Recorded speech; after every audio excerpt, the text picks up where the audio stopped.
Salut tout le monde, c'est Aurélie, j'espère que vous allez tous bien. Alors aujourd'hui, on se retrouve dans une vidéo capillaire et c'est une vidéo que je fais en collaboration avec la magnifique Christine de la chaîne Belle au Naturel. Donc ma belle, je te fais de gros bisous. Et merci beaucoup pour cette collaboration, c'est un vrai plaisir. Alors Christine, c'est une fille adorable qui fait des vidéos sur la beauté, les cheveux, etc. Mais c'est vraiment axé sur des produits naturels. Donc je pense que ça peut vraiment vous intéresser si bien sûr vous ne connaissez déjà pas. Non, si bien sûr vous ne connaissez pas déjà, on va essayer de parler français dans cette vidéo.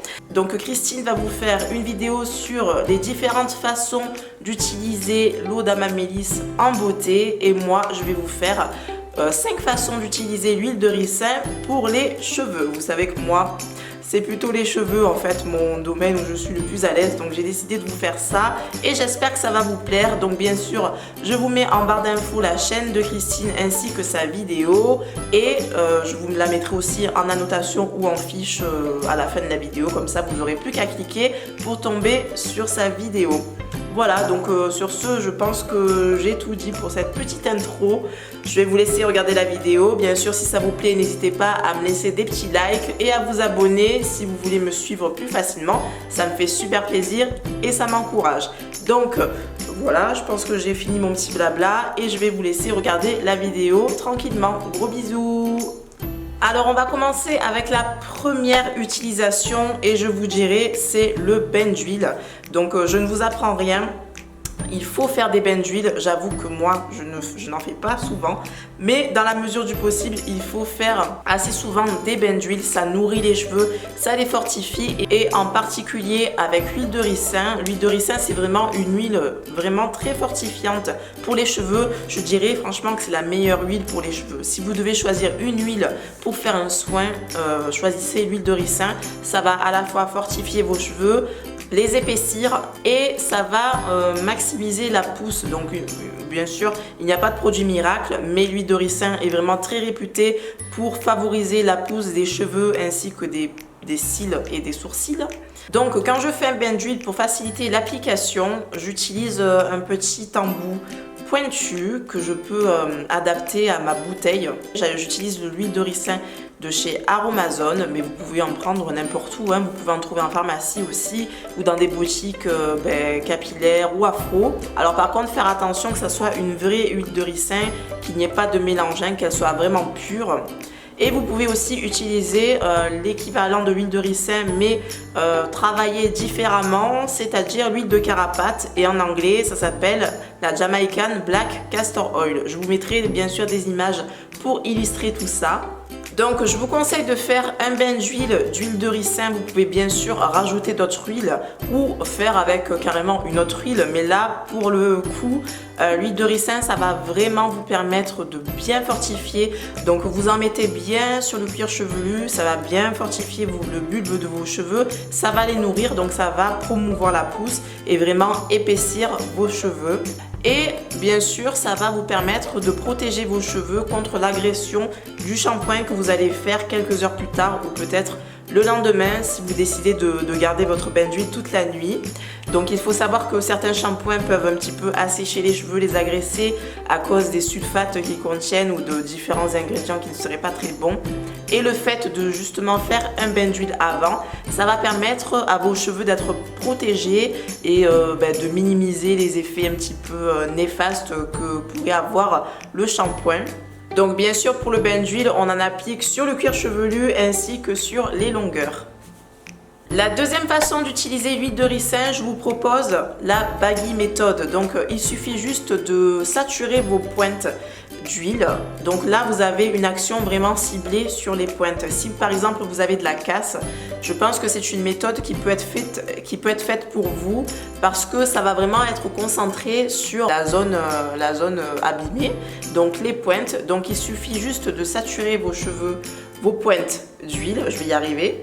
Vous saturez vos pointes d'huile, vous prenez un film plastique et vous mettez tout simplement vos pointes à l'intérieur et vous laissez ça agir pendant quelques heures ou peut-être la nuit aussi, pareil, hein, vous pouvez laisser poser la nuit, le lendemain faire votre shampoing tranquillement et ça va permettre vraiment de réparer vos cheveux, les gainer et empêcher la casse. Ça c'est vraiment très important. Moi à l'époque où j'étais défrisée, quand j'ai commencé à utiliser l'huile de ricin, j'ai remarqué que mes cheveux se cassaient nettement moins. Donc voilà, c'est vraiment une huile fantastique pour les cheveux. Je pense que pour moi c'est la meilleure huile. Si je ne devais choisir qu'une seule huile pour mes cheveux, je pense que ce serait l'huile de ricin. Pas pour laisser dans les cheveux parce qu'elle est très lourde, elle est très épaisse, mais pour les soins que je rince ensuite, c'est pour moi sans hésiter l'huile de ricin la meilleure des huiles. La troisième façon d'utiliser l'huile de ricin, c'est de l'ajouter dans votre vapeau d'eau. Si vous en utilisez un, bien sûr. Donc ici, je vous montre. Donc j'ai un petit vaporisateur que je remplis d'eau à 80% à peu près. Ensuite, je rajoute un petit peu d'huile de ricin. Et je vais ici y rajouter de l'huile essentielle de gingembre. Donc celle-ci, elle va aussi me permettre de favoriser la pousse. En ce moment, je suis un petit peu focalisée sur ma pousse. J'ai envie d'un petit peu booster la pousse de mes cheveux. Donc j'ai décidé de faire ceci. Donc juste après mon shampoing, je me fais des petits pchits au niveau de mon cuir chevelu. Ça va me permettre d'ajouter un petit peu d'huile de ricin, mais sans avoir cet aspect vraiment très épais. C'est pas comme si j'avais carrément mis de l'huile de ricin directement sur mon cuir chevelu. Étant donné que voilà, je sors du shampoing, que je ne vais pas m'en refaire avant quelques jours, je n'ai pas envie de boucher mes pores, vous savez. Donc je préfère diluer l'huile de ricin avec de l'eau et rajouter cette petite huile essentielle de gingembre pour me faire une petite mixture, on va dire activatrice de pousse, on va dire ça comme ça. Donc j'en vaporise sur mon cuir chevelu quand je sors du shampoing. Comme ça reste vraiment toute la semaine sur mon cuir chevelu et ça me permet de fortifier mes bulbes et de faire tout son travail tout simplement. Et la deuxième façon aussi que j'ai d'utiliser ce petit vapeau d'eau avec l'huile de ricin, c'est tout simplement de temps en temps en milieu de semaine en vaporiser sur mes longueurs. Par exemple, si j'ai besoin de manipuler mes cheveux, que j'ai envie de refaire par exemple des twists. Hein, ici aujourd'hui c'est un twist out, je reprends les twist out, ça y est. D'ailleurs vous pouvez remarquer que ma longueur est un petit peu revenue par rapport à mes anciennes vidéos. Et donc voilà, ça va me permettre d'assouplir mes cheveux tout en ayant des propriétés nourrissantes et fortifiantes. Donc voilà, je trouve que c'est toujours mieux que d'utiliser de l'eau simple. Rajouter un petit peu quelques ingrédients fortifiants et nourrissants, ça ne peut faire que du bien. Et donc voilà mes deux façons d'utiliser mon petit vapeau. La quatrième façon, c'est tout simplement d'agrémenter un soin qui serait trop basique. Par exemple, vous trouvez qu'un soin ne vous hydrate pas assez, ne vous fortifie pas assez, vous pouvez y rajouter de l'huile de ricin. Donc bien sûr, vous pouvez rajouter n'importe quelle huile, c'est toujours bien. Mais en particulier moi, il y a toujours de l'huile de ricin dans mes soins. J'en rajoute toujours. Quand je dois agrémenter un soin, vous pouvez être sûr que je rajoute toujours de l'huile de ricin et je rajoute aussi d'autres choses. Donc voilà, ici je vous montre, je rajoute un petit peu d'huile de ricin. J'ai voulu mettre à la cuillère pour la vidéo, mais franchement, en réalité, je mets vraiment au pif. Et voilà, donc ça me permet de rajouter un ingrédient fortifiant. Et voilà, avec l'huile de ricin, franchement, je suis sûre que ça va agir. Donc j'adore faire ça. Et je rajoute souvent du miel dans mes soins, d'autres huiles bien sûr, l'huile d'olive aussi. J'adore en rajouter et aussi l'huile de coco aussi.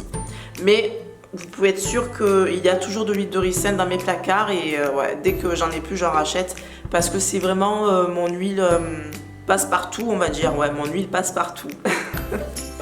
La cinquième façon d'utiliser l'huile de ricin, c'est bien sûr pour sceller soit votre leave-in, soit votre crème. Par exemple, si vous trouvez qu'un leave-in est hydratant mais qui ne vous apporte pas assez de gras, vous pouvez tout simplement sceller votre leave-in avec de l'huile de ricin par exemple. Si l'huile de ricin convient à vos cheveux, parce que comme je vous l'ai dit, pour les cheveux très fins, ça peut ne pas convenir. Mais pour les cheveux afro, je pense que ça nous convient tout à fait. On a un cheveu très très sec qui demande beaucoup d'hydratation et beaucoup de gras parce que le sébum n'arrive pas à parcourir l'ensemble de notre cheveu. Donc on a besoin de rajouter de l'hydratation et du gras, c'est comme ça. Donc pour celles qui aiment l'huile de ricin sur le cheveu sans rinçage après, vous pouvez sceller vos cheveux avec. Ça va permettre de lisser les écailles et de renfermer bien l'hydratation que vous venez d'appliquer juste avant. Donc voilà. Le seul petit inconvénient, je dirais, c'est sa petite odeur qui est un petit peu bizarre. C'est une odeur un petit peu neutre, mais qui se sent quand même. Comment je pourrais qualifier ça? Moi, quand je sens l'huile de ricin, quand j'en applique sur mes cheveux, on dirait que ça sent un petit peu une odeur de renfermé, mais assez légère, mais que je peux sentir moi quand même. Donc ça me dérange un petit peu, ça je dois dire, mais par exemple si vous utilisez un leave-in qui a une bonne odeur qui est assez forte, ça peut couvrir l'odeur. Donc à essayer, hein, de toute façon c'est à essayer. Je pense que j'en ai fini pour cette vidéo, j'espère vraiment que ça vous a plu. Donc je vous invite maintenant à regarder la vidéo de Christine que je vous mettrai en annotation ou en fiche. Voilà, n'oubliez pas, vous l'avez aussi en barre d'infos pour les personnes qui nous regardent sur mobile, sur smartphone. Et voilà, sur ce, je pense que je peux vous laisser tranquille maintenant. Je vous fais de gros bisous. Christine aussi, je te fais de gros bisous ma belle. Cette fois-ci, je m'en vais. Gros bisous. Ciao.